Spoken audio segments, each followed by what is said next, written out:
I remember that day like it was yesterday, even though I was only 5. It was the day my life changed forever. Dad was away on another business trip, leaving Mom and me alone in our big empty house. I was playing with my dolls in the living room when the doorbell rang. Mom rushed to answer it, her face lighting up as she saw who was there. "Jenna, honey, go to your room and play," she said, her voice trembling with a strange excitement. I did as I was told, but curiosity got the better of me. I peeked around the corner and saw a tall man I didn't recognize. Mom was throwing clothes into a suitcase, moving faster than I'd ever seen her before. She zipped it up and headed for the door. I stepped out of my hiding place, confused and scared. "Mommy, where are you going?" "I have to go away for a while, sweetie," she said, not quite meeting my eyes. "Be a good girl for Daddy, okay?" And just like that, she was gone. No hug, no kiss goodbye, just the sound of a car engine starting and then fading away into the distance. I stood there staring at the closed door, waiting for her to come back, but she didn't.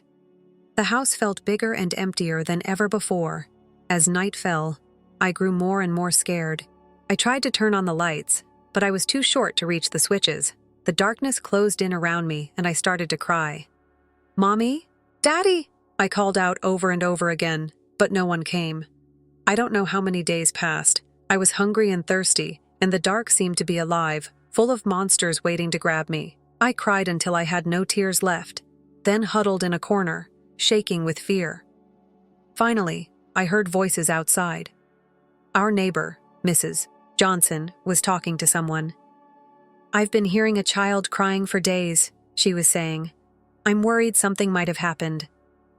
The door burst open, and suddenly the house was full of people. Policemen, neighbors, and finally, my dad. "Jenna!" he cried, scooping me up in his arms. "Oh God, Jenna, I'm so sorry."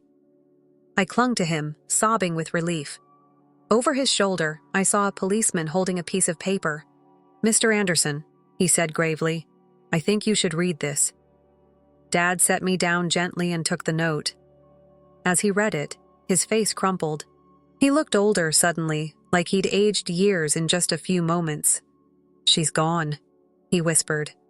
"Linda's gone. She left us." Part 2. Picking up the pieces.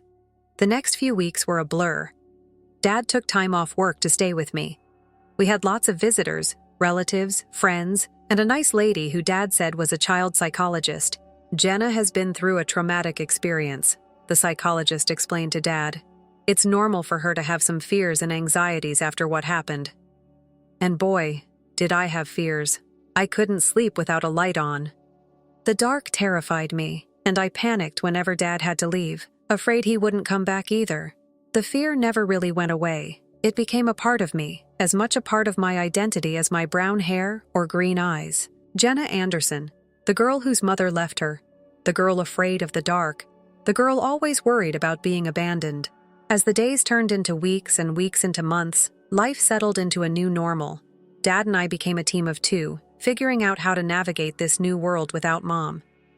He learned to braid my hair, badly at first, but he got better with practice. And I learned how to make his coffee just the way he liked it. That changed the day Dad met Helen. Part 3. A new normal. I was 7 years old when Dad introduced me to Helen. She had kind eyes and a warm smile that made me feel instantly at ease. Over the next few weeks, Helen became a regular presence in our lives. She didn't try to replace my mom, something I appreciated more than I could express. Instead, she carved out her own space in our little family. One day, I overheard Dad talking to her on the phone. "I think it's time, Helen. Will you move in with us?" Helen moved in a week later. She didn't try to be my mom, but she became something just as important, a friend. She helped me with my homework, braided my hair, much better than Dad ever could, and always made sure there was a nightlight in my room. As the years passed, our lives changed in other ways too. Dad's company took off, and suddenly we were moving to a big new house in a fancy neighborhood. I got my own room with a walk-in closet and a view of the backyard pool, but some things didn't change. I still slept with a nightlight. I still worried every time Dad went on a business trip. and sometimes, late at night, I'd catch Dad looking at old photos of Mom. Part 4. The Ghost of the Past. My 10th birthday started like any other day. I woke up to the smell of pancakes, Helen's special birthday tradition for me. Dad was home from work, and we were planning a small party later. Everything seemed perfect. Then the doorbell rang. As I walked into the living room, I froze. Standing there, looking older but unmistakable, was my mother. And next to her was a little girl, about 5 years old, clutching a teddy bear and looking around with wide eyes. "Linda," Dad said, his voice tight. "What are you doing here?" Mom took a deep breath. "Tom, I am so sorry for everything. I know I have no right to be here, but—" She gestured to the little girl. "This is Emma. She's your daughter." The room went silent. I felt like I couldn't breathe. Dad's face went through a range of emotions: shock, anger, disbelief, and then something else.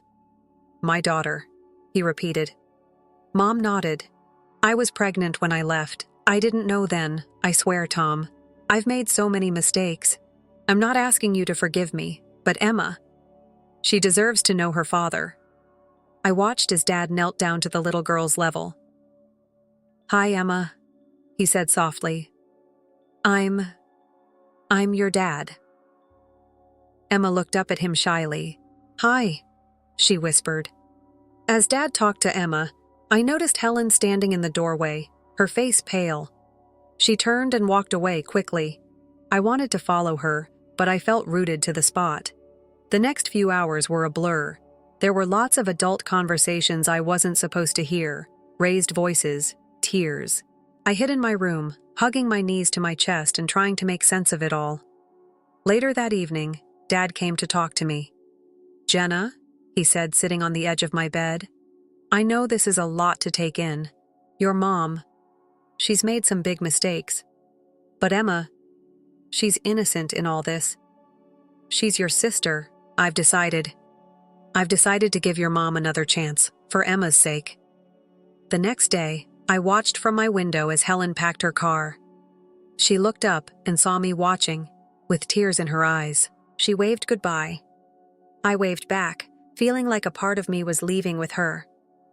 Mom and Emma moved in that same day. Emma took the guest room, and Mom took her old place in Dad's room. It felt wrong, like she was erasing the last 5 years, as if they never happened. Part 5. A Family Divided. The years that followed were complicated. Mom was back, but it wasn't the happy family reunion I might have dreamed of when I was younger. She doted on Emma, showering her with attention and affection. But with me, there was always a distance, an awkwardness that never quite went away. As for Emma, well, she was just a kid. She didn't ask to be born into this mess, and I tried not to resent her. But it was hard, especially when I saw how easily she fit into Mom and Dad's life in a way I never seemed to. By the time I turned 18, I was more than ready to leave for college. I had chosen to study zoology. Animals had always been easier for me to understand than people. They didn't judge, didn't have complicated emotions or messy family histories. They just were. The day I left for college was bittersweet. Dad hugged me tight, his eyes misty. "I'm so proud of you, Jenna," he said. "You're going to do great things." Mom gave me an awkward pat on the shoulder. "Good luck," she said, her smile not quite reaching her eyes. Emma, now 13, rolled her eyes. "Finally get my own room," she muttered. I pretended not to hear her, focusing instead on Dad's warm embrace. College was freeing. For the first time, I was away from the tension at home, the constant reminder of my complicated family situation. I threw myself into my studies, finding solace in the world of animals and nature. But even as I excelled academically, I struggled socially. Years of feeling like an outsider in my own family had left their mark. I was quiet, reserved, always afraid of getting too close to people. What if they left, like Mom had? What if they replaced me, like Emma seemed to have done? Instead, I found comfort in the college's small zoo. I volunteered there in my spare time, caring for the animals. There was a particularly grumpy old llama named Larry who became my favorite. He didn't like most people, but he seemed to tolerate me. The years at college flew by, and before I knew it, I was graduating. As I stood in my cap and gown, diploma in hand, I scanned the crowd. Dad was there, beaming with pride. Mom and Emma were there too, clapping politely. "Congratulations, Jenna," Mom said stiffly. "Your father and I have been talking, and well, we think it's time you started looking for your own place. Spread your wings." I felt like I'd been punched in the gut. I looked at Dad, hoping he'd contradict her, but he just looked away, his expression pained. "Right," I said, trying to keep my voice steady. "Of course, I'll start looking right away." Part 6. Finding my voice. The days following my graduation were tense. I was back in my childhood home, but it felt anything but welcoming. Dad tried his best to make me feel comfortable, but Mom and Emma made it clear that I was an unwanted guest. "Jenna, have you started looking for jobs yet?" Mom would ask over breakfast, her tone falsely sweet. "You know it's important to get your foot in the door early." Emma would chime in, "Yeah, and maybe you could find your own place too. It's getting kind of cramped around here." Nights were the hardest. I still needed my nightlight to sleep, a fact that didn't escape Emma's notice.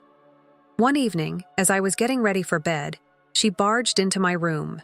"Seriously," she scoffed, pointing at my nightlight. "You're 22 and you still need that? No wonder you don't have any friends." I felt my cheeks burn with shame. "Leave me alone, Emma," I muttered. But Emma wasn't done. At dinner the next day, she brought it up again, this time in front of everyone. "Hey, Mom, Dad," she said, her voice dripping with mock concern. "Don't you think Jenna should see a therapist or something? I mean, she's an adult who's afraid of the dark and can't make friends. That's not normal, right?" I felt something snap inside me. Years of pent-up hurt and anger came flooding out. "You want to know why I'm like this, Emma?" I said, my voice shaking. "It's because when I was 5, my mother left me alone in a dark, empty house for days. Do you have any idea what that does to a child?" The table went silent. Dad looked down at his plate, his face a mask of guilt and pain. Mom's eyes widened in shock, then quickly filled with tears. "How dare you?" she cried, her voice rising dramatically. "How can you be so cruel and vindictive? I've tried so hard to make amends, to be a family again, and this is how you repay me." As Mom continued her tearful tirade, and Emma smirked triumphantly, I realized something. I couldn't live here anymore. This wasn't my home, and these people, they weren't my family, not really. From that day on, I threw myself into job hunting with renewed vigor. Then, finally, a glimmer of hope. I had an interview scheduled at a small wildlife rehabilitation center. It wasn't glamorous, but it was a start. I left the house that morning feeling cautiously optimistic, but when I arrived, I found a hastily scribbled note on the door. "Interviews canceled due to unforeseen circumstances. We apologize for the inconvenience." Disappointed, I headed home earlier than expected. As I unlocked the front door, I heard voices coming from the living room. Mom and Emma, deep in conversation. I was about to announce my presence when I heard my name. "If Jenna wasn't around at all," Emma was saying. "I mean, it's not fair that she gets any of Dad's money. She's not even really part of this family." "I know, sweetie," Mom replied, her voice soothing. "But we have to be patient. Once she moves out, it'll be easier to convince your father to change his will. We just need to keep pushing her to leave." I felt like I'd been doused in ice water. They wanted me gone, not just from the house, but from the family entirely. And they wanted my inheritance too. As I sat on my bed, my mind raced. What should I do? Should I tell Dad? But would he believe me over Mom and Emma? He'd forgiven Mom for abandoning us after all. He loved them. Maybe he'd take their side. My first stroke of luck came when I saw a job posting for the city zoo. They needed a zoologist to assist with their wildlife rehabilitation program. It wasn't a glamorous position, but it was exactly what I'd been trained for. I sent in my application immediately, and to my surprise and delight, I got called in for an interview. The day of the interview, I stood in front of the zoo's main gate, taking deep breaths to calm my nerves. The interview went better than I could have hoped. The head zoologist, Dr. Martinez, seemed impressed by my knowledge and passion. "You've got the job, Jenna," she said with a warm smile. "Welcome to the team." I could have cried with relief. Finally, something was going right. Working at the zoo was everything I'd hoped for, and more. I spent my days caring for injured wildlife, educating visitors about conservation, and even assisting with research projects. In the evenings, I'd return to my tiny apartment, which I was able to rent with the money I'd saved. To combat the loneliness, I started participating in online forums for animal lovers and people with similar interests. That's where I met Jake. Jake was from the same city, shared my love for animals, and had a wicked sense of humor that made me laugh even on my toughest days. We started chatting regularly, sharing stories about our day, and discussing everything from the latest conservation efforts to our favorite books. One day, Jake suggested we exchange photos. With trembling hands, I sent him a recent picture of me at the zoo. He responded with a photo of himself. He had kind eyes and a warm smile that made my heart skip a beat. But as much as I enjoyed our chats, the idea of meeting in person, or even admitting my growing feelings, terrified me. What if he rejected me once he got to know the real me? What if he left, just like Mom had? It was around this time that I started corresponding with Lily, a girl I met on a support forum for people with childhood trauma. She understood my fears in a way no one else had before. "You know what helps me?" Lily wrote one day. "I write emails to the people I can't talk to in real life. I pour out everything I'm feeling, all the things I wish I could say. But I don't send them, I just save them as drafts. It's really cathartic." Taking Lily's advice, I started writing emails to Dad. In them, I told him everything. About overhearing Mom and Emma's conversation, about how hurt I felt that he didn't seem to notice me anymore, about how I felt like an outsider in my own family. I started writing to Jake too. In these emails, I allowed myself to be vulnerable in a way I couldn't be in our chats. "Jake," I wrote, "I think I'm falling for you. But I'm scared. I'm scared of letting anyone get close to me. I'm scared of being hurt again." These emails, too, remained unsent, my feelings hidden away in the safety of my drafts folder. Dad called occasionally, his voice a mixture of concern and confusion. "Jenna, honey," he'd say, "why don't you come over for dinner this weekend? We miss you." Each time I'd make up an excuse. "Sorry, Dad, I've got a big project at work." Or, "I'm not feeling well this week. Maybe next time." It was just another Saturday afternoon. I was at the mall picking up some essentials when I heard a familiar voice call my name. "Jenna, is that you?" I turned around, and there she was, Helen, my former stepmother. She looked older, but her kind eyes were just the same. Before I knew it, we were hugging, years of separation melting away in an instant. That's when I noticed the next few weeks were a blur of tearful nights and hushed whispers. Dad, bless his soul, tried his best. He was like a wounded bear, lost and confused, but still trying to protect his cub, me. He took time off work, which was a big deal because Dad was all about his job. He'd always been gone a lot, building his empire, as he called it. But now, he was home, making clumsy attempts at cooking and reading bedtime stories with a voice thick with sadness. We had a parade of visitors, aunts, uncles, cousins I barely knew, and neighbors bearing casseroles and pitying smiles. Then there was the lady with the kind eyes and soft voice who Dad said was there to help me. She asked me a lot of questions about how I felt, about the dark, about Mom. I didn't have many answers. Mostly, I just felt hollow, like someone had scooped out a part of me and left an empty space. The fear was the worst part. It clung to me like a shadow. I couldn't be alone, not even for a minute. The dark was no longer just the absence of light. It was a living thing, filled with whispers and unseen eyes. I insisted on sleeping with the hallway light on, and even then, I'd lie awake, heart pounding, listening for the creak of the floorboards or the rustle of leaves outside my window. Dad tried to be strong, but I saw the cracks in his facade. He'd catch me staring at the front door, waiting for Mom to walk back in, and his shoulders would slump. Sometimes, late at night, I'd hear him crying in his room. Those were the nights I felt the most alone, like we were both adrift in a sea of grief, unable to reach each other. But slowly, like the first green shoots pushing through the winter soil, life began to find a way.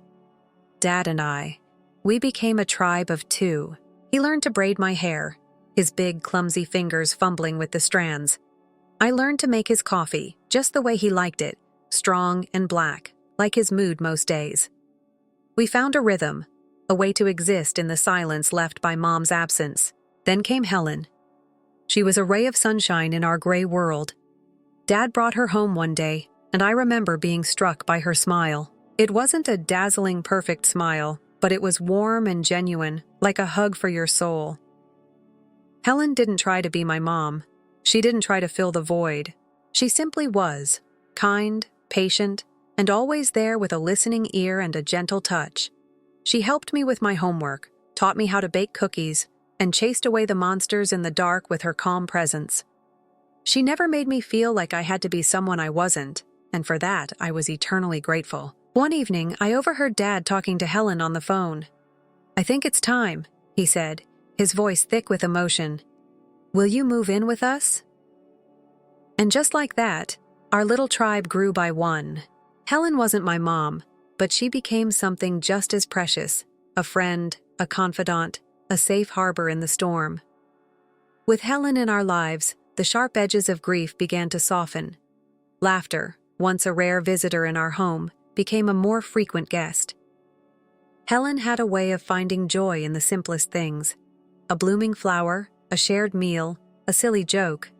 She coaxed me out of my shell, encouraging me to explore the world beyond the shadows of my fear. Life took another unexpected turn when Dad's empire started to really take off. Suddenly, we were moving from our cozy, familiar house to a grand mansion in a neighborhood where the houses were bigger than any I'd ever seen. I had my own room, a room fit for a princess, with a walk-in closet and a window overlooking a sparkling blue pool. It was a world away from the life I'd known, but the old ghosts still lingered. The nightlight remained my steadfast companion, warding off the darkness that still held a strange power over me. And every time Dad had to travel for work, the old fear would resurface, a knot of anxiety tightening in my chest. Helen understood. She never pushed, never judged. She simply made sure I had everything I needed to feel safe. A warm hug, a reassuring word, a gentle hand on my shoulder. She was the anchor that kept me grounded when the waves of uncertainty threatened to pull me under. One day, while exploring the attic of our new house, I stumbled upon a dusty box filled with old photographs. There were pictures of Mom and Dad, young and carefree, their smiles radiating a happiness that felt like a lifetime ago. I saw pictures of myself as a baby, cradled in Mom's arms, her gaze filled with a love that now seemed like a faded dream. The photos stirred a strange mix of emotions within me. Longing, sadness, confusion. I wanted to hate Mom for what she'd done, but a part of me still yearned for the mother I remembered, the one who used to sing me lullabies and tell me stories of faraway lands. That night, I confessed my conflicted feelings to Helen. She listened patiently, her eyes filled with understanding. "It's okay to feel confused, Jenna," she said softly. "Your mother made a mistake, a big one. But that doesn't erase the love she once had for you.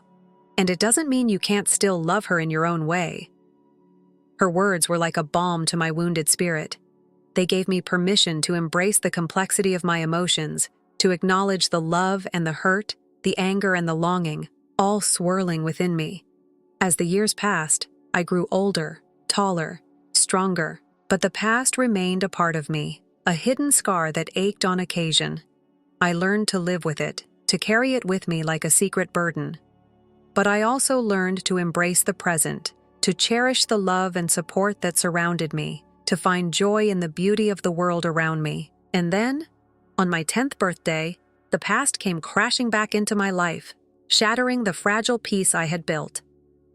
My 10th birthday dawned bright and promising. The aroma of Helen's famous pancakes filled the house, a sweet and comforting scent that always made me feel loved. Dad was home, a rare treat, and we were planning a small celebration with Helen and a few friends later that day. For the first time in a long time, I felt a sense of peace, a feeling of belonging. Then the doorbell rang. It was a sound that usually brought a smile to my face, but this time, it sent a shiver down my spine. Something felt different, off-key. As I walked into the living room, my heart pounded in my chest like a war drum, and there she was. Standing in the doorway, like a ghost from a forgotten dream, was my mother. Time had etched lines on her face and dulled the vibrancy of her once fiery hair, but there was no mistaking her. Beside her stood a small girl, no older than 5, clutching a worn teddy bear and gazing at us with wide, apprehensive eyes. The air thickened with unspoken words, with the weight of the past. Dad's face hardened, his voice a strained whisper. "Linda, what are you doing here?" Mom's voice was barely audible, choked with emotion. "Tom, I'm so sorry. I know I have no right, but this is Emma. She's your daughter." The words hung in the air, heavy and suffocating. My world tilted on its axis. A sister, a daughter? The pieces of my reality scattered and reformed into a new, unsettling picture. Dad's initial shock gave way to a storm of emotions: anger, confusion, disbelief. He looked at Emma, his eyes filled with a mixture of curiosity and pain. Then, slowly, he knelt down in front of her, his voice gentle. "Hello, Emma. I'm your father." The little girl, shy and uncertain, offered a hesitant hello in return. As Dad and Emma exchanged awkward greetings, my gaze drifted towards Helen. She stood by the doorway, her face pale and drawn, her eyes filled with a sadness that mirrored my own. Then, without a word, she turned and walked away, disappearing into the depths of the house. I wanted to follow her, to seek solace in her comforting presence, but my feet felt rooted to the spot. I was trapped in a surreal tableau, a spectator in my own life. The rest of the day unfolded in a haze of whispered conversations, tense exchanges, and raw emotions. I retreated to my room, seeking refuge from the storm raging downstairs. Curled up on my bed, I hugged my knees to my chest, trying to make sense of the chaos that had invaded our home. Later that evening, Dad came to my room. He sat beside me on the bed, his hand resting gently on my shoulder. "Jenna," he said, his voice heavy with regret. "I know this is a lot to take in. Your mother, she made some mistakes. But Emma, she's innocent in all this. She's your sister. I've decided to give your mother another chance, for Emma's sake." His words felt like a betrayal.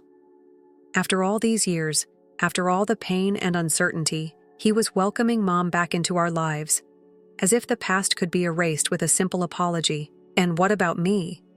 What about the little girl who had been abandoned, left to face the darkness alone? That night, I cried myself to sleep, the image of Helen's heartbroken face etched in my mind. I felt a profound sense of loss, not just for Helen, but for the fragile family we had built together. The future stretched before me, uncertain and daunting, filled with the shadows of the past and the weight of unspoken words. Life with Mom back in the picture was like navigating a river with hidden currents and treacherous rapids. On the surface, things seemed calm, even normal. Mom cooked dinner, helped with homework, and attended school events. But beneath the facade, a silent tension simmered. Mom treated Emma like a precious jewel, showering her with affection and attention. Emma, in turn, basked in the warmth of her mother's love, oblivious to the undercurrents of resentment and unease. But with me, there was a distance, an invisible wall that neither of us knew how to breach. Her apologies felt hollow, her attempts at connection forced and awkward. I couldn't forget the years of abandonment, the fear, the loneliness. And she, perhaps burdened by guilt and shame, couldn't seem to meet my eyes, to truly see the wounded child within me. Dad, ever the peacemaker, tried to forge a sense of unity, a semblance of the family we once were, but the cracks were too deep, the wounds too raw. We were like pieces of a broken vase, glued back together, but forever bearing the scars of the past. As the years passed, I retreated further into myself, seeking solace in books, animals, and the quiet solitude of my room. I excelled in school, a model student, a quiet observer. But inside, I felt like an outsider, a stranger in my own home. Emma blossomed under Mom's watchful eye, growing into a confident, outgoing young woman. She was everything I wasn't: popular, carefree, effortlessly charming. I watched them, Mom and Emma, their bond so strong, their laughter so easy, and a bitter envy gnawed at my heart.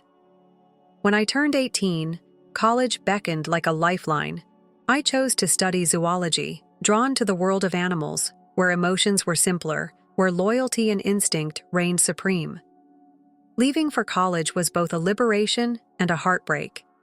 I was free from the tangled web of my family, but I also felt a pang of sadness, a longing for the connection I had never truly found. Dad hugged me goodbye, his eyes filled with pride and a hint of worry. Mom offered a stiff farewell, her words laced with a formality that stung. Emma, ever the teenager, barely looked up from her phone. Finally, she muttered, "I get my own room." Her words, though careless, cut deep. They confirmed what I had long suspected. I was an intruder, an unwelcome guest in their happy little family. College was a whirlwind of new experiences, new friendships, new challenges. I thrived in the academic environment, immersing myself in the study of animal behavior, finding comfort in the predictable patterns of the natural world. But socially, I remained guarded, hesitant to let anyone in. The fear of abandonment, the fear of being replaced, lingered like a shadow. I found solace in the university's small animal shelter, volunteering my time to care for injured creatures. There, amidst the chirping of birds and the soft purring of cats, I felt a sense of belonging, a sense of purpose. One day, while cleaning cages, I met a fellow volunteer, a kind, gentle soul named Lily. We bonded over our shared love for animals, and slowly, tentatively, I began to open up to her, sharing glimpses of my fractured past. Lily listened without judgment, her eyes filled with understanding. "You know," she said one day, "you're not alone. There are others who understand what it's like to feel like an outsider, to carry the weight of a broken family." Her words were a revelation. For the first time, I felt seen, truly seen, by someone outside my family. Lily introduced me to an online support group for people with childhood trauma, and through their shared stories, I began to heal, to understand that my feelings were valid, that my pain was real. But even as I found solace in this newfound community, the shadows of the past continued to haunt me. Every phone call from Dad, every rare visit home, brought back the old anxieties, the old insecurities. I longed for a sense of belonging, a place where I truly felt loved and accepted. But the path back to my family seemed overgrown with thorns, a treacherous journey I wasn't sure I was ready to take. Graduation arrived, a bittersweet milestone. I stood amidst a sea of black gowns and mortarboards, diploma clutched in my hand, a symbol of accomplishment and a ticket to an uncertain future. Dad beamed with pride, Mom offered polite congratulations, and Emma, now a young woman, barely acknowledged my existence. "Your father and I have been talking," Mom said, her voice laced with a subtle chill, "and we think it's time you found your own place. Spread your wings, so to speak." The words, though expected, stung like a slap. I glanced at Dad, hoping for a flicker of dissent, a hint of support. But he remained silent, his gaze averted. The message was clear. I was no longer welcome in their carefully constructed family portrait. The days that followed were a strained dance of forced pleasantries and thinly veiled hostility. I felt like a ghost haunting the halls of my childhood home, a constant reminder of a past they wanted to forget. "Have you started looking for jobs yet?" Mom would inquire with feigned concern, her eyes gleaming with a triumphant glint. Emma, ever eager to assert her place, would chime in, "Yeah, and maybe you could find your own place too. It's getting a bit crowded around here." Their words were daggers to my heart, each one a reminder that I was an outsider, an unwanted burden. The nights were the hardest. I still clung to the comfort of my nightlight, a childish habit that Emma never failed to mock. "Seriously?" she'd sneer, her voice dripping with disdain. "You're a grown woman. And you're still afraid of the dark? No wonder you have no friends." Her cruelty chipped away at my already fragile self-esteem, leaving me raw and exposed. One evening, as I lay in bed, tears streaming down my face, I overheard a whispered conversation between Mom and Emma. "If only Jenna wasn't around," Emma hissed. "Dad's money would all be ours. She doesn't deserve any of it. She's not even really family." "I know, sweetheart," Mom soothed, her voice a venomous whisper. "We just have to be patient. Once she's gone, it will be easier to convince your father to change his will. We'll just have to keep pushing her to leave."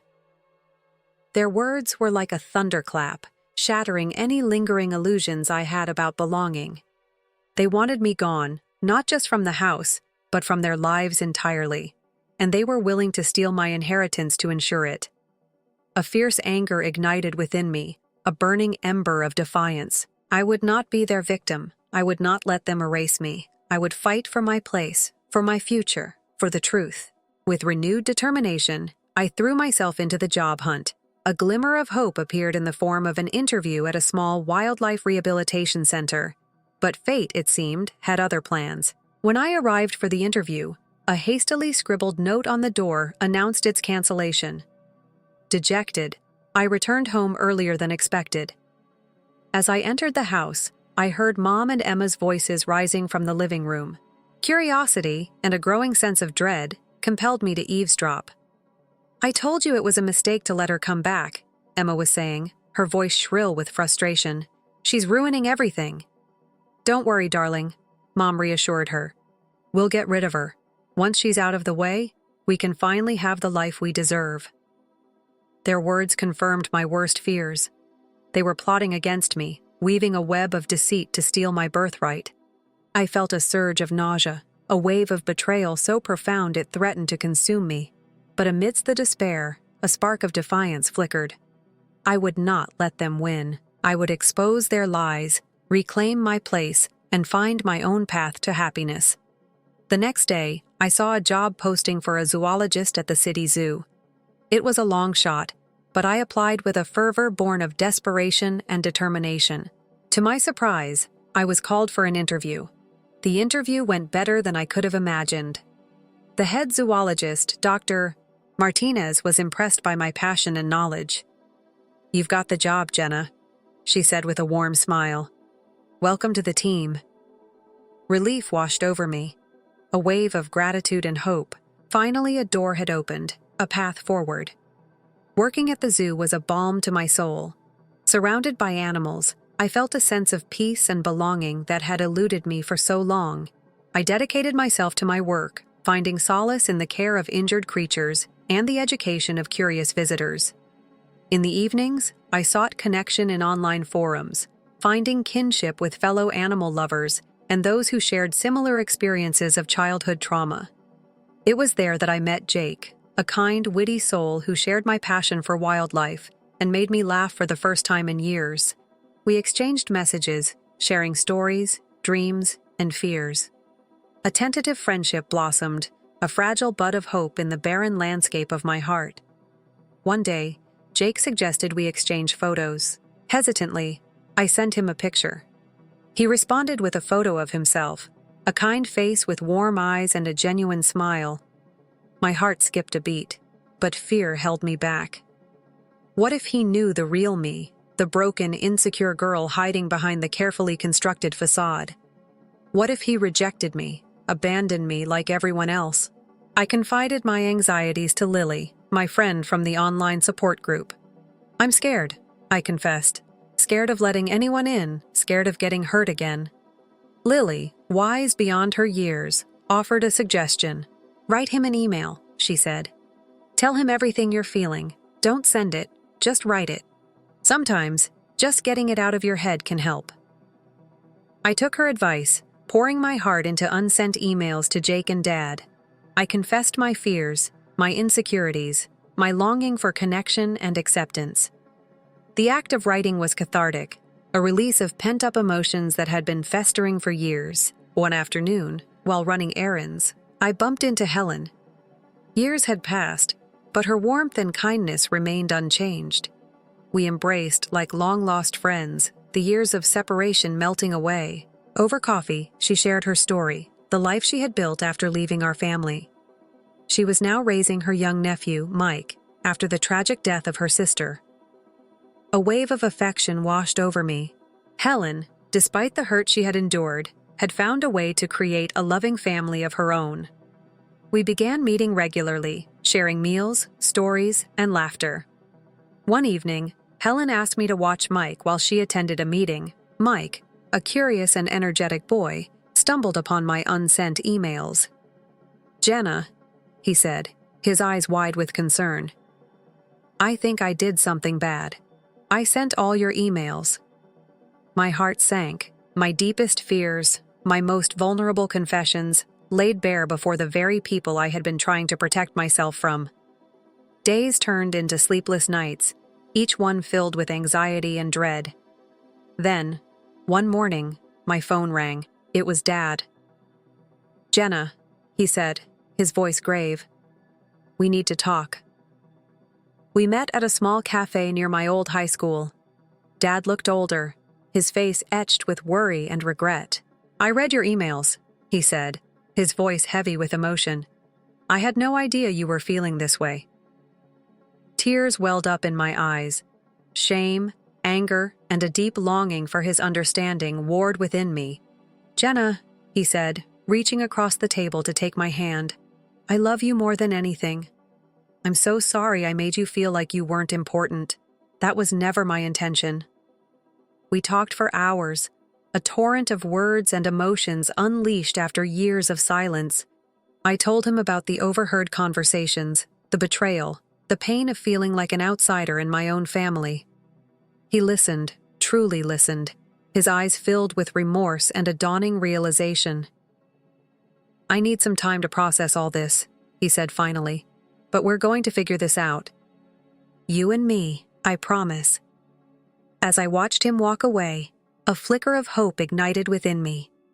Perhaps, just perhaps, we could rebuild our fractured bond, forge a new path based on honesty and understanding. The next day, my phone rang again. It was Jake. "Jenna," he said, his voice a mixture of nervousness and excitement. "I read your email, and I feel the same way. I've been too scared to say it, but I really like you. Would you like to meet for coffee?" My heart soared. "Yes," I replied, my voice trembling with a mix of joy and disbelief. "I'd love to." Our first date was a whirlwind of laughter, shared passions, and a deep sense of connection. Jake, with his gentle spirit and unwavering support, helped me navigate the turbulent waters of my emotions.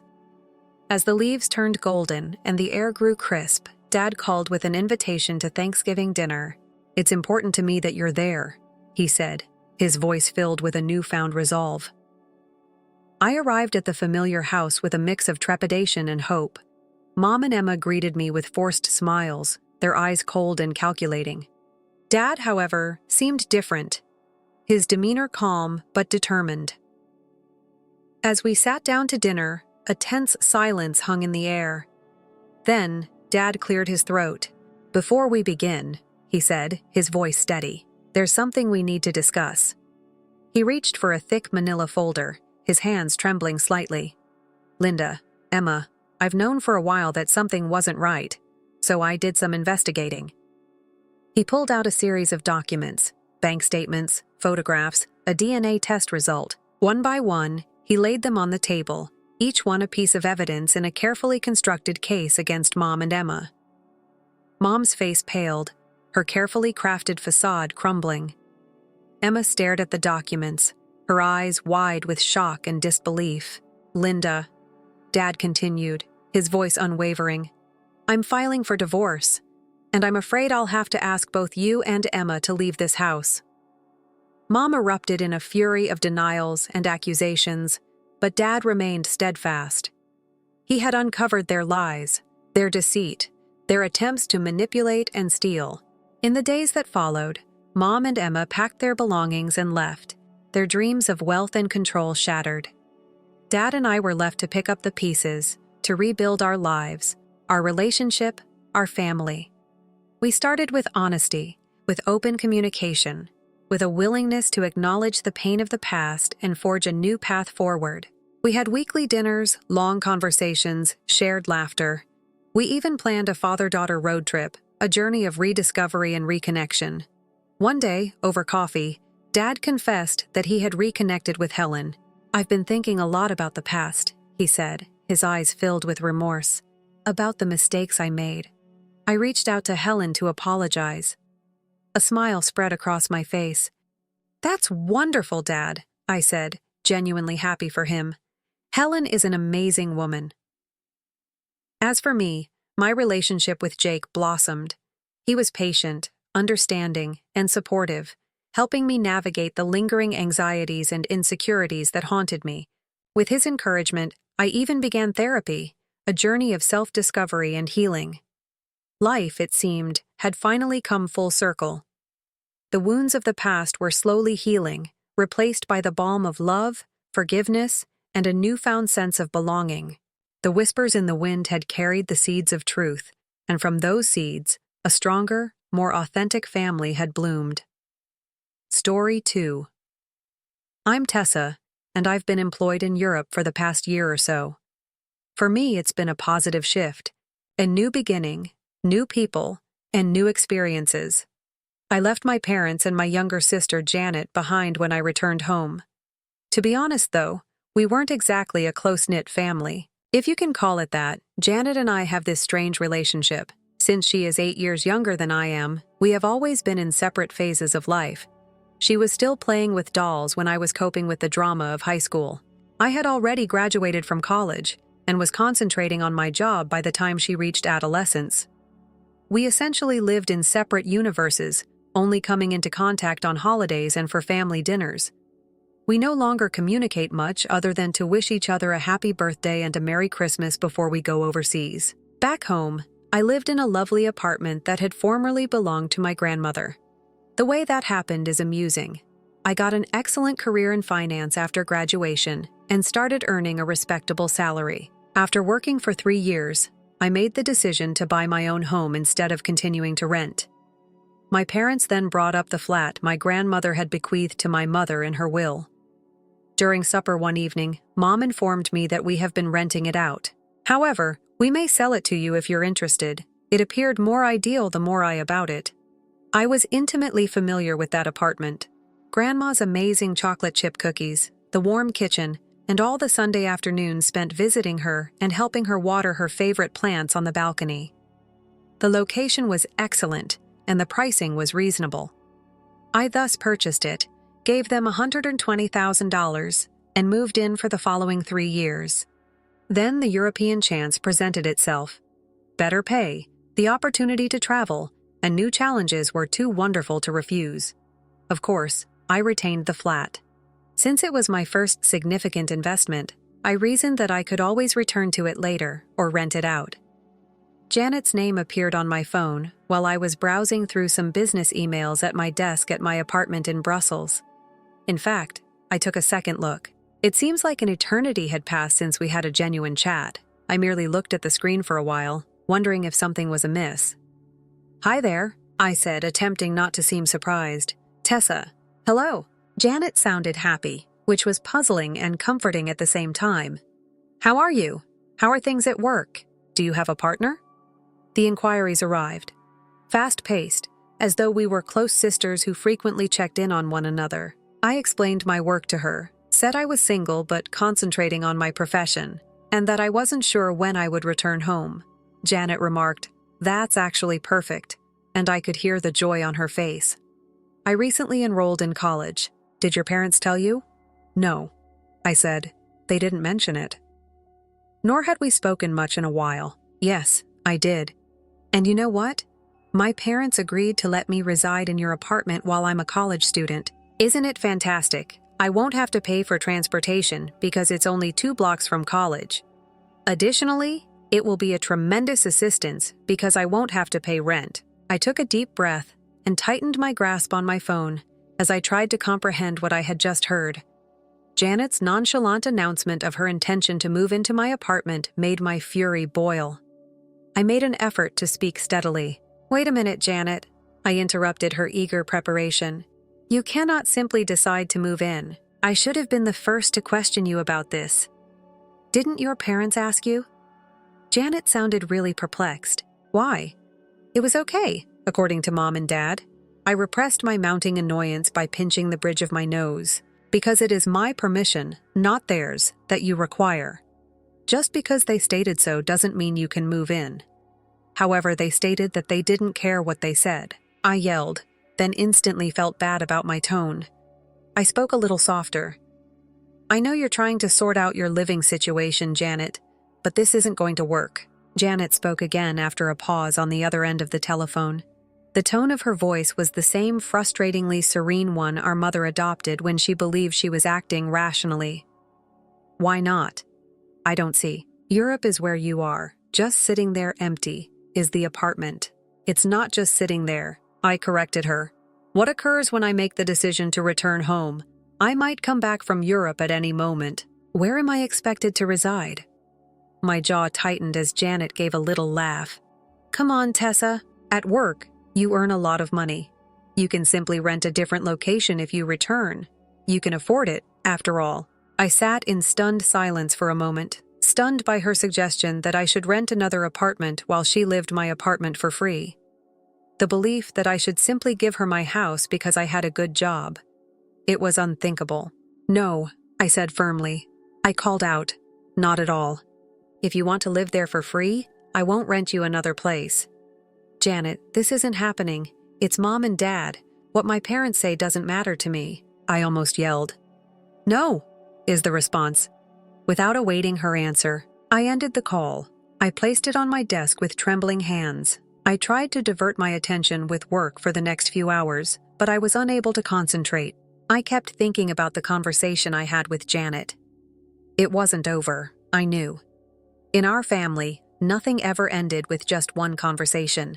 Sure enough, just as I was heating up leftovers for dinner, my phone started buzzing. Mom's name flashed across the screen. I let it ring twice, taking deep breaths and preparing myself for what was coming.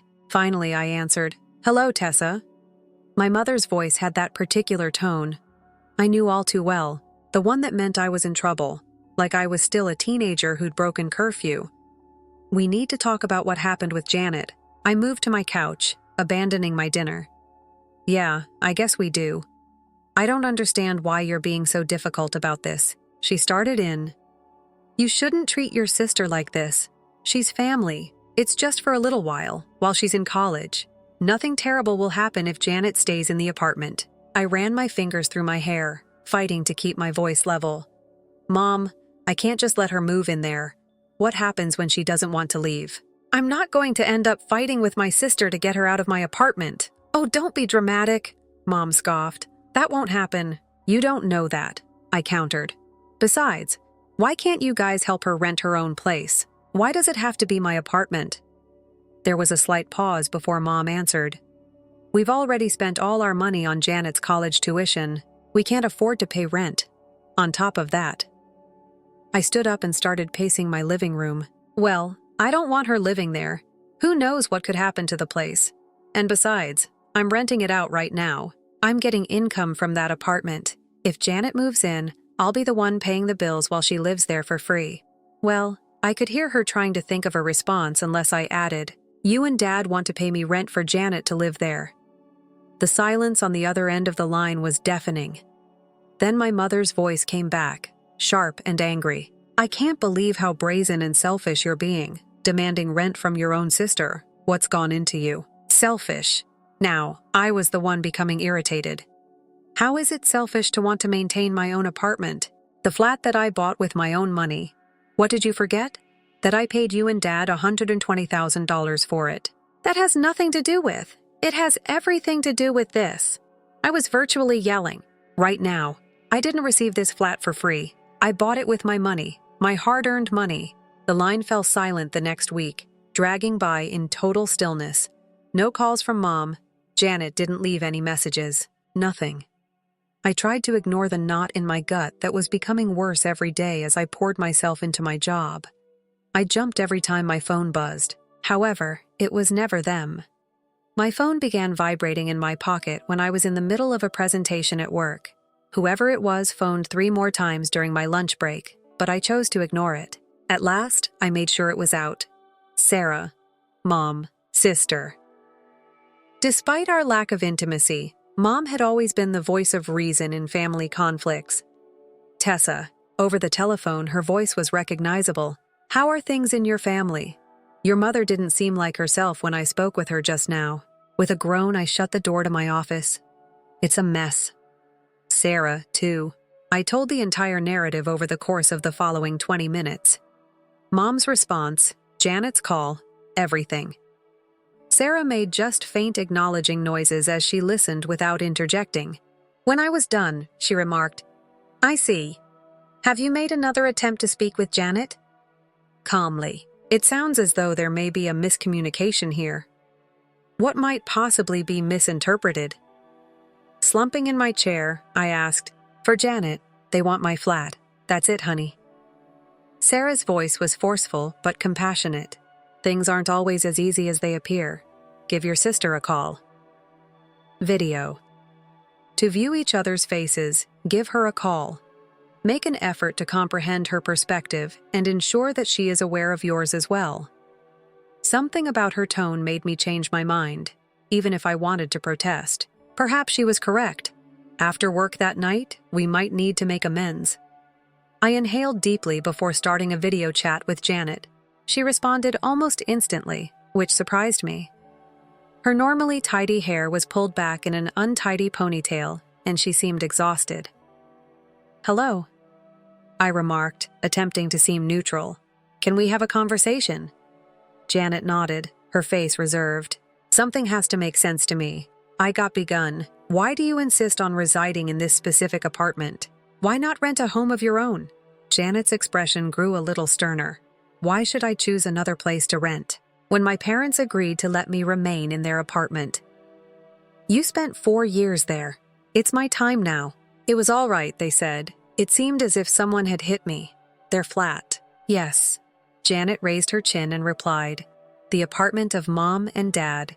It was a gift from their grandmother. Recall that they told I may temporarily reside there while attending college, exactly like you did. I simply gazed at her via the screen. Then, silently, I grabbed my laptop and opened my files. I have something to show you, Janet. I opened the folder with my property paperwork and shared my screen. This is not the apartment where Mom and Dad live. Years have passed since then. Examine the date. On this selling date. Examine the buying agreement. They sold me this flat. For that, I gave them $120,000. There was complete stillness after that. Janet studied the papers, her eyes widening. She opened her mouth a little. However, she muttered, that's not possible. They informed me. They said. She gave a head shake. There's no logic about this. They would lie about this, but why? They sold you the flat, but how could they have forgotten? As Janet analyzed the materials I had handed her, I observed her expression on my computer. She appeared white, bewildered, and seemingly younger than she had been only a few minutes before. A wave of pity for my sister washed over me. I tried to lighten the situation by saying, well, the funds, at least, were donated to a worthy cause. Your college tuition was covered by it, according to Mom. Janet's head jerked upwards. What? The proceeds from the selling of the unit, I clarified. According to Mom, they used it for your schooling. Janet laughed in an odd way, almost like she was crying. I have a full scholarship, Tessa. My parents haven't contributed a dime to my schooling. It was my turn to look in disbelief now. However, Mom just informed me last week that since they had already used up all of the funds for your tuition, they were unable to assist you with rent. As we both processed this new information, we sat in startled silence. Then Janet raised her voice, a little shaky. Do you recall my desire for those middle school dancing classes? She inquired. Mom informed me that since they had recently purchased a new laptop for you for college, they couldn't afford it. What? I gave a head shake. They never gave me a laptop. I purchased one with the money I saved from my summer work. Janet bent toward her monitor. And do you recall my desire to attend that summer camp? The event that all of my pals were going to. I filed for fee exemptions, but Mom said they couldn't send me because they had recently covered your college application costs. Slowly, I said. They informed me they had spent all their money on your new school uniforms, so I applied to colleges on my own. Uniforms for school? Janet raised her eyebrows. There weren't even uniforms at my school. Over the course of the following hour, we exchanged anecdotes, each one more illuminating than the last. Every time one of us requested anything, a pattern became apparent. Our parents had blamed their recent financial outlays on the other sister for their incapacity to furnish it. It was like to assembling a puzzle in which not a single component fit the overall design. We had been raised to believe. I gave Sarah a call the next morning. Everything Janet and I had learned was making my head spin, and I needed another viewpoint. Sarah, Aunt. As soon as she responded, I said, Janet and I spoke yesterday night. We discovered that our parents had been deceiving us for many years. Each of us would be informed that they couldn't purchase anything, as they had already spent money on the other. However, none of it was accurate. When they sold the flat to me years ago, they assured Janet it was still theirs. Although Janet is on a scholarship, they informed me they used the proceeds from the sale to pay for her college education. Nothing adds up. On the other end of the telephone, Sarah took a big breath once I heard it. Her voice was thick with what sounded like long-held shame as she spoke. Honey, Tessa, take a seat. I have to tell you something concerning your parents. I ought to have told you this years ago. However, I didn't want to upset the family. You should know the truth about how your parents actually handled you and your sister, in my opinion. I waited for Aunt Sarah to continue while sitting on my couch with my phone close to my ear. After what seemed like minutes of stillness, she eventually spoke again, this time with a tone of remorse in her voice. Your folks? They were not what you had assumed, Tessa. Contrary to what they usually said, they weren't having financial difficulties. Your granny. Each month, she handed them money, a good lot, especially for Janet and you. My hand gripped the phone more tightly. What are you saying? Just for us? Sarah emphasized that she wanted to ensure the well-being of her grandchildren. However, your parents chose to spend that money on themselves. The very least was given to you ladies. They get you the most basic essentials while they shop for the cheapest groceries for your home. She hesitated as though she was having trouble pronouncing the words, but she wasn't. They lived like kings behind everyone's backs, so I asked, even though I didn't want to know. They were always dining at fancy restaurants, shopping at upscale shops, and taking business trips 2 or 3 times a year. My stomach dropped. They constantly claimed to have to travel for work, Mom and Dad. TSA did not allow business travel. They were opulent getaways. You ladies would be left with your grandma, who would be informed that they were moving to a place with an undesirable environment for kids. At actuality, they were taking cruises and lodging at 5-star resorts. You and Janet stayed behind and lived it up. Memories began to return. Grandma's is where they used to drop us off. In the vehicle trunk were their matching luxury luggage. They usually seemed so thrilled before these business trips, I recalled. How they had returned calm and tanned. Now everything made terrible sense. How did you learn about it? I was able to inquire. Aunt Sarah let out a long sigh. An accident occurred. One day, while your mother was supposed to be on a business trip, I happened to run into her in a very fancy restaurant. She had on brand new luxury clothes and jewelry that I had never seen before. She trailed off when I questioned her about it, and when she did, I could hear the anguish in her voice. Tessa, your mom threatened me. She threatened to turn your grandma against me if I informed her about any of this. She was skilled at manipulating your grandma into believing she was infallible. Your mother promised to ensure that I was completely excluded from the bequest, and for all this time, you kept this a secret. I couldn't help but make the charge. Sarah's voice broke during our heated argument. It was years before I spoke to your mother again. Yes, I remained silent. Now, Tessa, I feel so embarrassed about it. I ought to have raised my voice, ought to have taken action. However, I was scared, and I really apologize. Janet and you were worthy of better. The truth is something you deserve to know. As my aunt's disclosures dawned on me, I sat in startled silence. All those years, All those recollections of frugal living and cautious planning. Everything had been false. My folks hadn't been having any trouble. They had been overspending. Not on us, though. This is unbelievable. At last, I was able to state that we had a very thrifty life. Mom would spend hours clipping coupons and advising us to handle our money carefully. We never went on a vacation with them. Not one. Janet and I bought everything we owned from bargain stores or sale racks. Our groceries, too. I laughed resentfully. We had to be frugal, so Mom would travel across town to buy at the less expensive grocery. I got up and began to pace my apartment because I was too restless to remain still. What's the worst thing, you know? They made us feel bad about our desires. Typical items that children desire.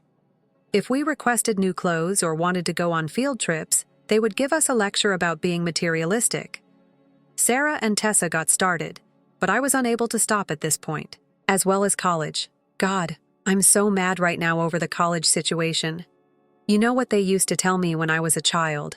They instilled in me the belief that they were unable to provide financial assistance for education. They told that because there was no other option, I had to work hard in my studies and apply for scholarships. Because I believed that my future hinged on receiving flawless marks, I was scared of receiving any lower than that throughout my time in high school. Years of tension and worry were leaking out of my voice, and I could hear it. Sarah and Janet put forth a lot of effort to get their scholarships, just as I did. Both of us did. Now, since you're telling me that your grandmother left certain instructions in her will, Sarah discreetly interrupted. She gave your mother some extra cash, a sizable sum designated for both of your college educations. The inheritance was contingent on it. That money was meant to be used by your mother to pay for Janet's and your college education. My fingers were suddenly numb, and the phone almost fell out of them. What? Your grandma wished for both of her grandchildren to have a quality education. She understood the significance of that. I felt as though I had been knocked out of my breath and collapsed back onto the couch. However, Janet and I both received scholarships to attend college. We never received a dime for tuition from them. They said they were unable to pay for it. I understand, remarked Aunt Sarah quietly. Just like they retained the monthly payment your grandma provided them to take care of you, they kept all that money for themselves. I asked for an emergency leave of absence from work the next morning. My supervisor must have heard my voice since he gave his approval right away. I was flying home within 48 hours. After we met at the airport, Janet and I spoke about everything, including Sarah's revelation during the trip to her dorm room. The fact that they did this to us is unbelievable. Janet continued, her fingers white from holding onto the driving wheel so tightly. They always made us feel bad about desiring stuff. That afternoon, we got to our parents' house. The way everything appeared normal was odd. They had argued that the costly automobile in the driveway and the well-kept grass were essential company expenses. Over the years, how many falsehoods had we fallen for? Mom smiled when she answered the door, but it soon vanished when she saw us both standing there. What's this about, girls? We must speak. As I walked by her and inside the home, I stated forcefully, Dad, where are you? She said, in his study, and trailed us through the house. What's happening? We discovered Dad using his iPad to read stuff while seated at his desk. As we filed into the room, he looked up, startled. This is surprising, to be sure. Everything is known to us. I mentioned, without making any effort to be polite, the money that Grandma left for our college tuition and the money she provided you each month. Almost anything. The room's temperature appeared to drop by a few degrees. As Dad carefully put down his iPad, Mom's expression became blank. Sarah informed us. Janet broke the ice by talking about how you spend the money on upscale dining establishments, pricey trips, and yourself, as we were shopping at bargain stores and eating inexpensive meals. I anticipated rejection. Anger was what I anticipated. I was surprised by my mother's cool, even contemptuous reaction. Well, she remarked, adjusting her high-end blouse, I fail to see the point of discussion. Nothing went wrong on our end. We nurtured you, fed you, and clothed you. We cannot be accused of abusing children. Nothing is wrong. My voice was rising. Grandma gave you money especially for us, but you spent it on yourselves. We led the kind of life we were entitled to. Dad added, sounding just as unconcerned. We were free to spend the money any way we pleased. Your funds. Janet broke her tone. Grandma's money was involved. You got it from her on our behalf. Mom dismissed it with a wave of her hand. The done is the done. Anyhow, you can't prove anything right now. It's long since gone. The nonchalant manner in which they acknowledged it without showing any guilt or embarrassment felt like a punch to the body. They were no longer even attempting to deny it. They just didn't give a damn. What do you know? I said, feeling remarkably at ease. You're correct. The funds are no longer there. However, so is our connection with you. After leaving that house, Janet and I didn't turn around. 6 months have passed since then. Now, things are different. Better in a lot of ways. Janet and I speak virtually daily. I pay her rent and assisted her in finding a lovely apartment close to university. The least I can do for my little sister is this. She insisted on being as independent as possible and secured a part-time work at a nearby coffee shop to help pay for her other bills. Janet and I went to her new house for supper last week. For hours, we shared tales and made plans for the future while laughing and chatting.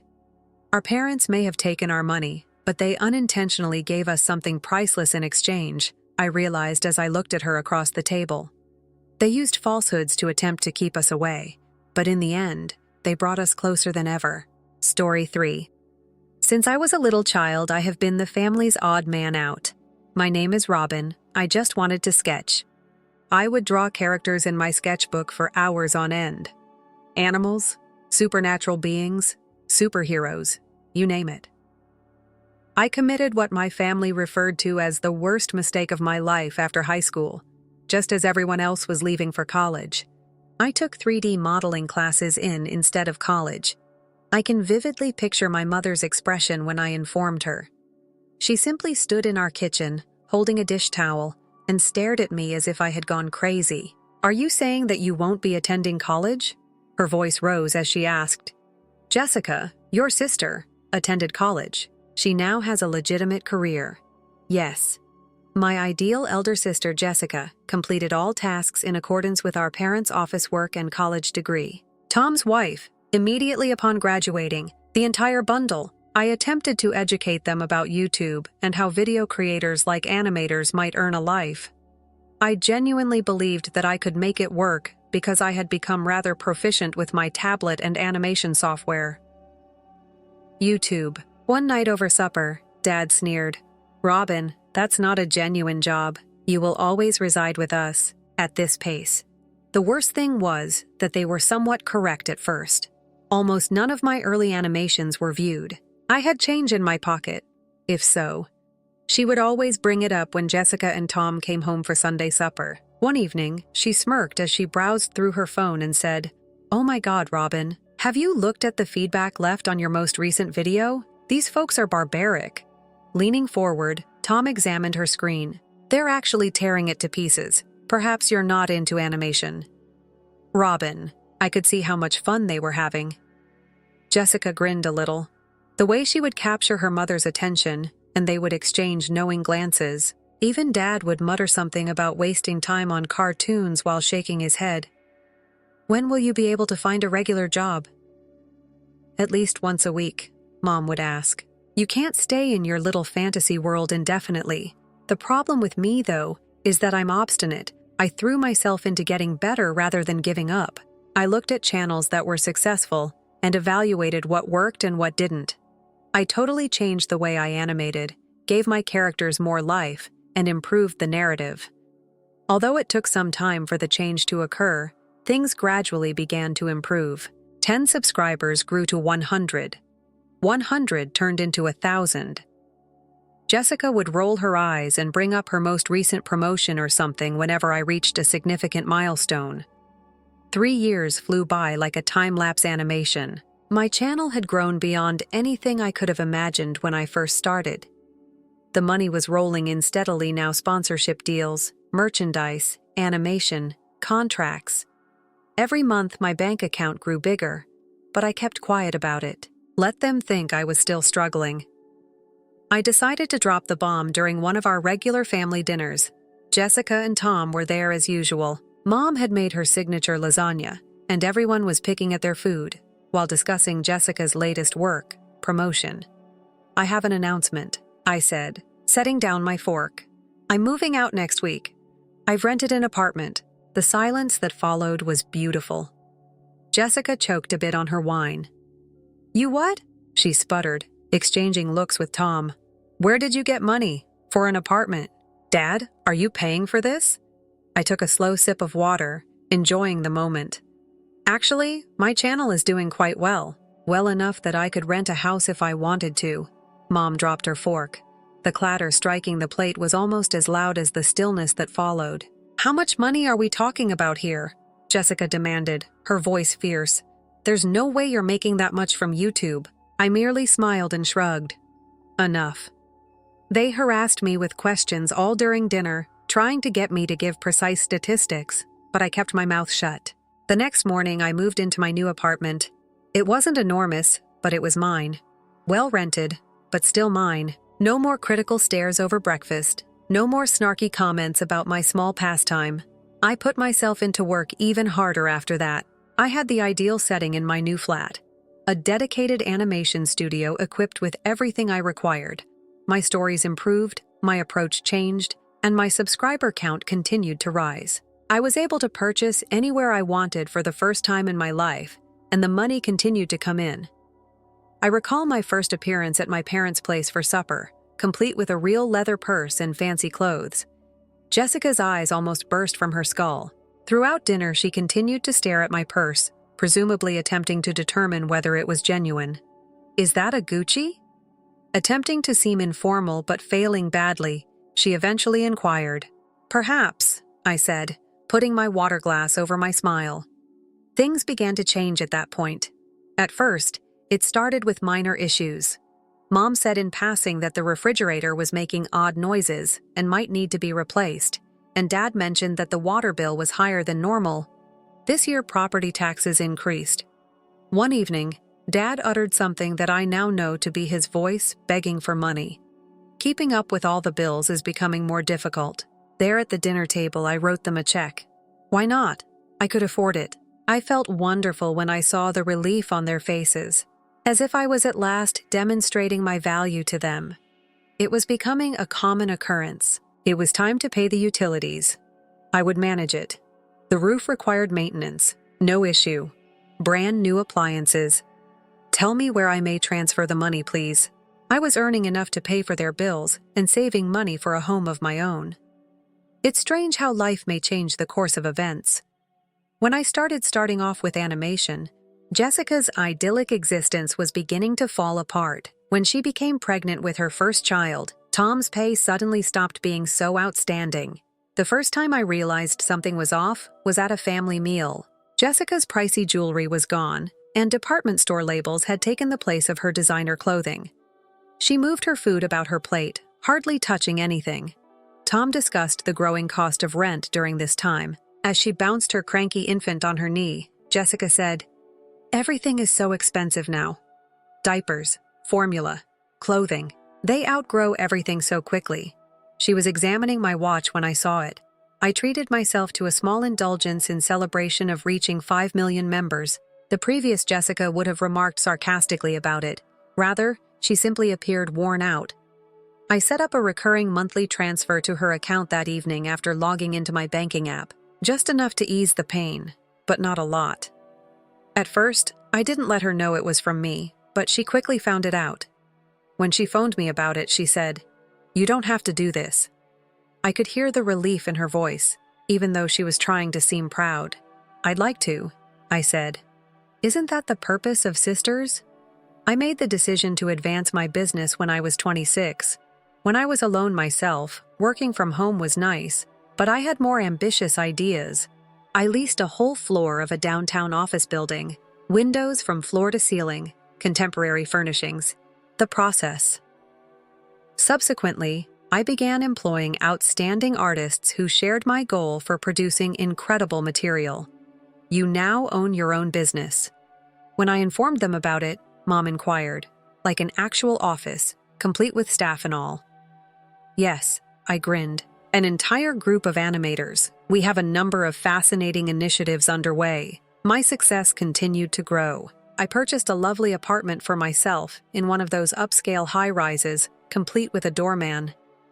Then the new vehicle arrived. It wasn't particularly ostentatious, but it was unquestionably better than anything I had ever imagined having. I was even beginning to consider buying a home because I thought it could be time for something more substantial. Jessica then revealed that she was expecting a child once more.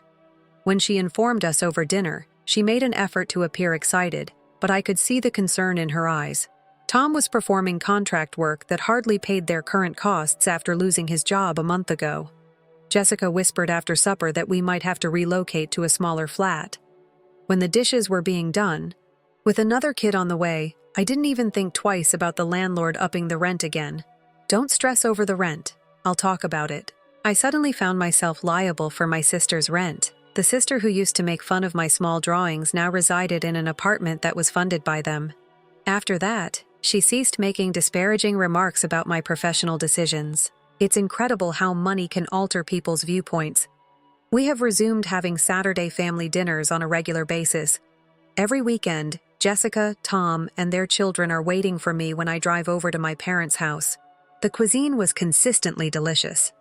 On the surface, everything appeared to be ideal, and the children were adorable. Mom would continue, closely observing my response over her coffee cup. But there was a new pattern. I couldn't help but notice the washing machines making that weird noise again. Jessica would add, "Tommy is growing up so quickly. With the infant, it was constantly something, and he needs a complete new wardrobe for school. Housing repairs, medical costs, school supplies, and a broken appliance." The clues were no longer even subtle. Property taxes have increased once more.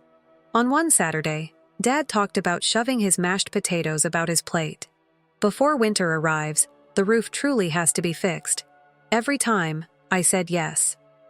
Why wouldn't I? Their expenditures for a year might be covered by my most recent merchandising contract alone. In addition, it was satisfying to be able to assist and witness their relief each time I made a transfer or wrote another check. One evening, as everyone gathered around the dinner table to watch them, Jessica's children messing up their ice cream, Dad reciting one of his old jokes, and Mom delivering dessert, I thought of something. What about a trip with the family? I recommended a 2-week stay in Hawaii. Their faces should have been visible to you. The serving spoon was dropped by Mom, actually. Hawaii? Jessica uttered a terrified whisper. Excessive volume would cause the offer to vanish. Are you serious? Extremely serious. All costs have been covered. The entire family. The journey was incredible. Seeing my folks' first truly opulent getaway. Seeing Jessica's children construct their very first sandcastle. For the first time in years, even Tom appeared to unwind. When we had to go, Mom sobbed. But I had a far greater surprise in store. I wanted to do something special for Mom and Dad's upcoming 35th wedding anniversary. The minivan they have been driving for more than 10 years was clearly getting on in years. I catered meals from their favorite restaurant and went all out for the anniversary celebration. They each got new clothes. Everything. Even the decorations. Family members and longtime friends crowded the residence to celebrate their milestone. When it was time to give presents, I presented them with a little box that had a bell on it. When Mom opened it and saw the vehicle keys, she briefly appeared perplexed. "What is this?" she inquired. "Gaze out the window." It was parked in the driveway, I informed them. An SUV that is spanking new and has a large red bell on top. Although it's not the priciest automobile available, it's ideal for them. Secure, cozy. There's plenty space for groceries and grandchildren. They gave me a hug so tight it ached a bit. "We're quite pleased with you," my mother murmured in my ear. "I'm really proud."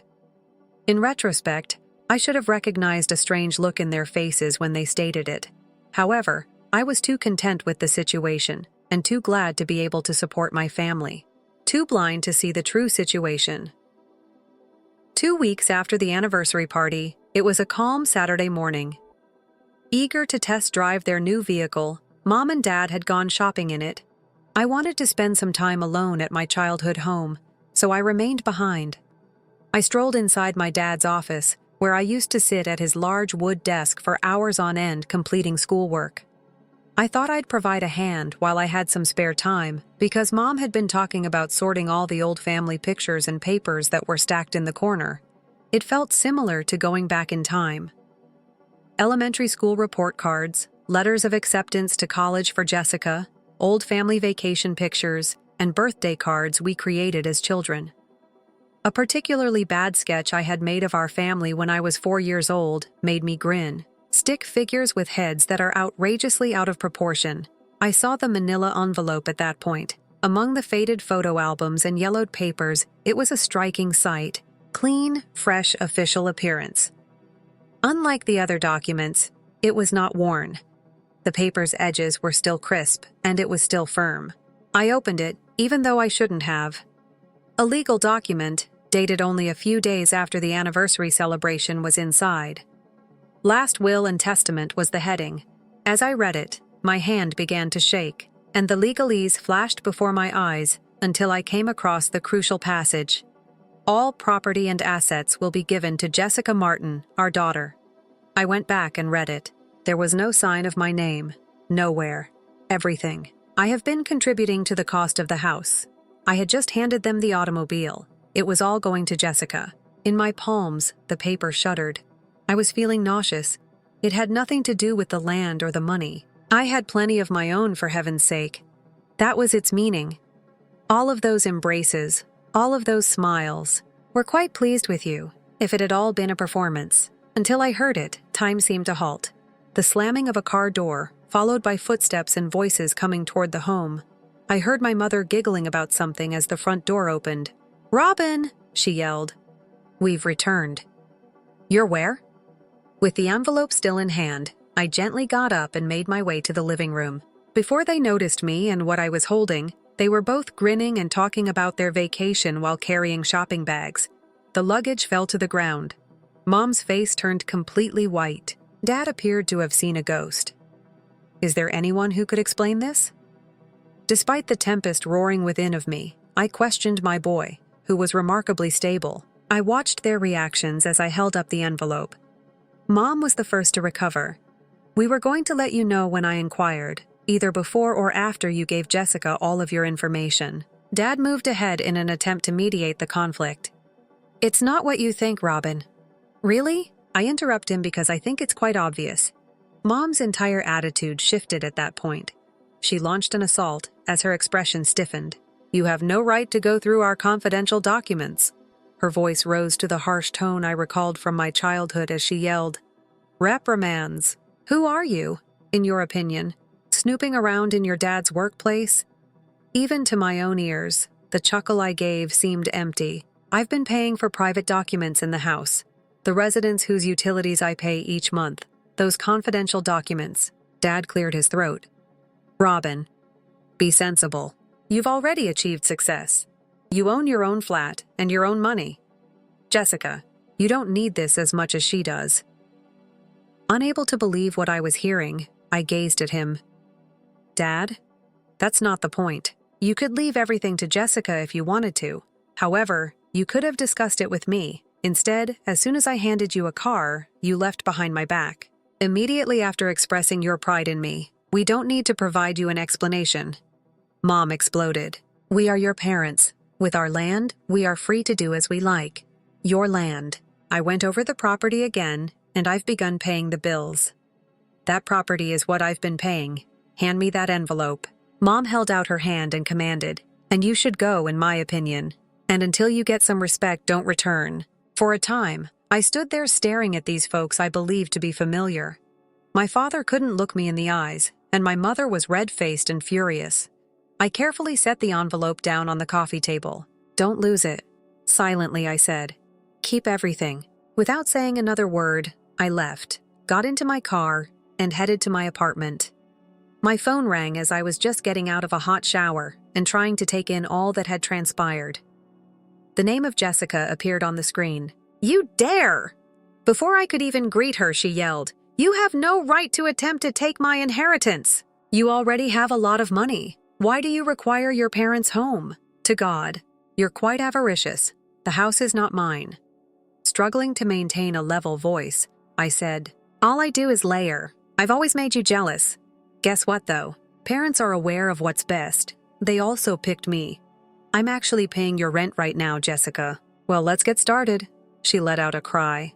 Your money is always thrown in everyone's face. Isn't that everything that matters to you?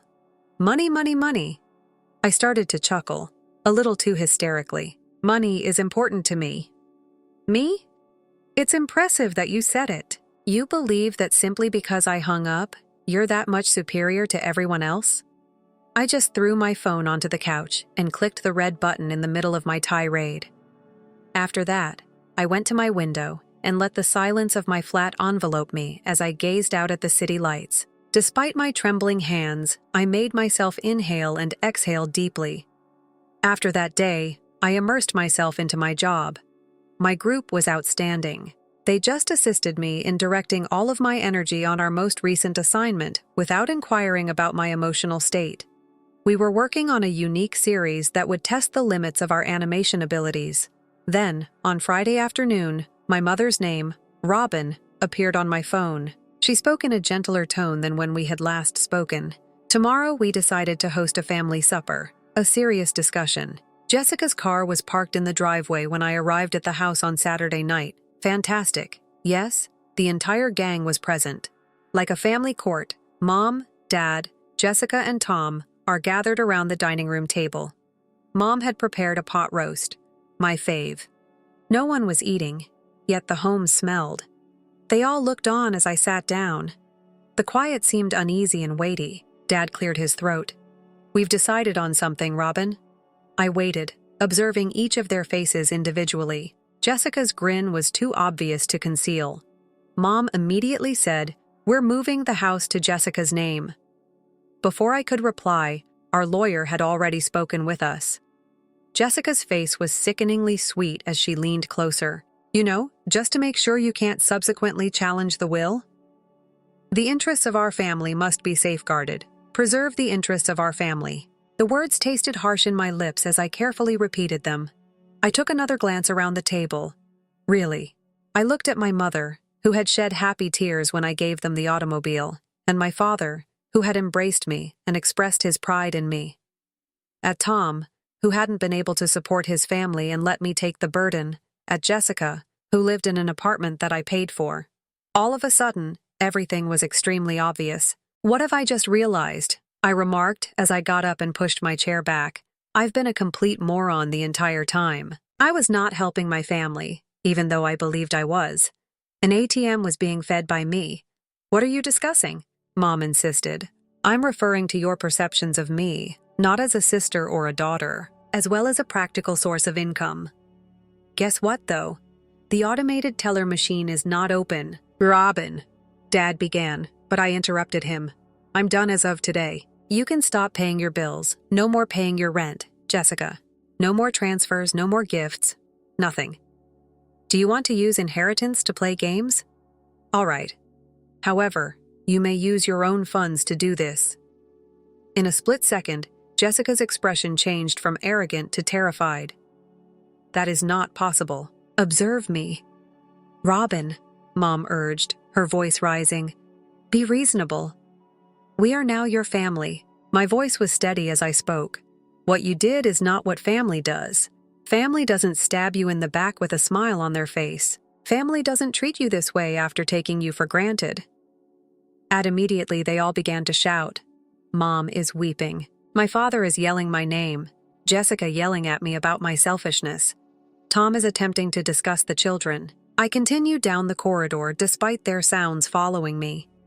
I didn't turn around. After that supper, my phone kept vibrating for days. Voicemails, calls, and texts that range from nasty to guilt-tripping. None of them got a response from me. Mom then posted it on Facebook. I anticipated it. When she couldn't get what she wanted in person, she had always been the kind to vent about family issues online. My own daughter's selfishness surprised me. After everything we've done for her, she started her post. In our hour of need, she has deserted her family. It is a child's responsibility to assist their parents. However, some kids just consider themselves. I read it with a kind of disinterested laughter. As soon as the comments began to come in, they weren't exactly what Mom had anticipated. "This daughter has been covering all of your expenses, isn't she?" a relative of ours wrote. "The person who got you a new automobile for your anniversary, are you sure? The aunt who covered the cost of your Hawaii vacation was added."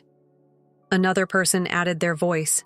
Jessica immediately jumped into the comments, accusing me of being a jealous, wicked person who can't bear to see other people happy. Her statement pleased Mom. Naturally.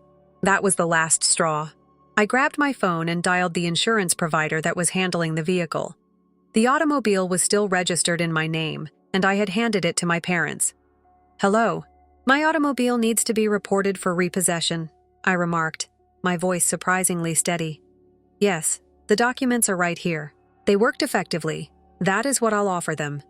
Early the next morning, the tow truck pulled up to my parents' house. I was just getting started with my workday when I received the confirmation SMS. My phone truly blew up at that point. "You have no right to steal our automobile. You wicked sorceress. We had faith in you. This is stealing. We'll make a police call." I had a peculiar sense of tranquility as I looked through their notes. I then went into my contacts and began blocking each number individually. I blocked all of their routes to me. 6 months have passed since then. Since then, I have not communicated with any of them. Sometimes I hear rumors from family members. Tom and Jessica had to move into a smaller apartment since their parents were having trouble paying their expenses. However, it is no longer my issue. I've been concentrating on myself instead. I now save every money I used to spend on them for my ideal home. Properties with large yards and lots of room for a home animation studio are what I'm looking for. I might acquire a dog. Although I've always wanted one, I've never had the time or energy because of the turmoil in my family. I'm having more success than ever with my YouTube channel. It turns out that when you're not always handling other people's problems, you have a lot of creative energy. I recently reached 10 million subscribers with my team, and we're growing into new initiatives that I never would have thought were feasible. I occasionally question whether I made the correct decision. I then recall discovering that will and seeing the black and white version of how they actually saw me. I recall all the times they made fun of my dreams just to demand the results of those same aspirations later.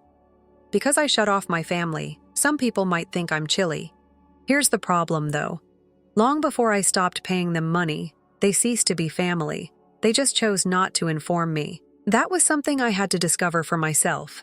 My father's office, buried in a manila envelope.